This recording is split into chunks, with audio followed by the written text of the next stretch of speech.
Welcome guys. இந்த வீடியோல என்ன பார்க்க போறோம்னா,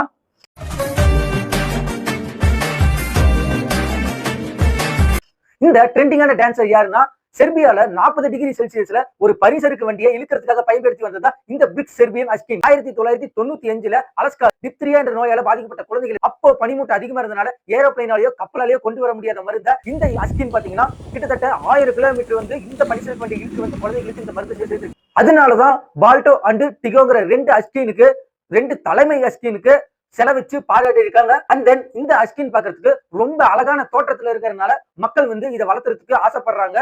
இந்த அஸ்கின் பாத்தீங்கன்னா ஒரு நாளைக்கு 100 கிலோமீட்டர் அளவுக்கு வந்து ஓடும். அதனாலதான் இந்த அஸ்கினுக்கு சரியான ட்ரைனிங்கோ அந்த எக்ஸசைஸ் கொடுக்கலனா இந்த அஸ்கின் வளர்த்துற ஓனரோட வீடு 2000. இந்த அஸ்கினுக்கு பாத்தீங்கன்னா இன்னொரு பேர் இருக்குது, எஸ்கேப் டாக். இது எதனால சொல்றாங்கன்னா, இந்த அஸ்கினை நம்ம வீட்டுல விட்டு எங்கேயாவது வெளியே போகும்போது இந்த அஸ்கின் பாத்தீங்கன்னா அதோட ஆட்டோமேட்டிக்கா அது பத்தி எஸ்கேப் ஆகி வெளியே வந்துடும். இதனாலதான் இந்த அஸ்கினுக்கு எஸ்கேப்பிங் டாக் இன்னொரு பேர் இருக்கு. இந்த வீடியோ உங்களுக்கு பிடிச்சிருந்துச்சுன்னா மறக்காம நம்ம சேனலை சப்ஸ்கிரைப் பண்ணி இந்த வீடியோவை லைக் பண்ணிருங்க.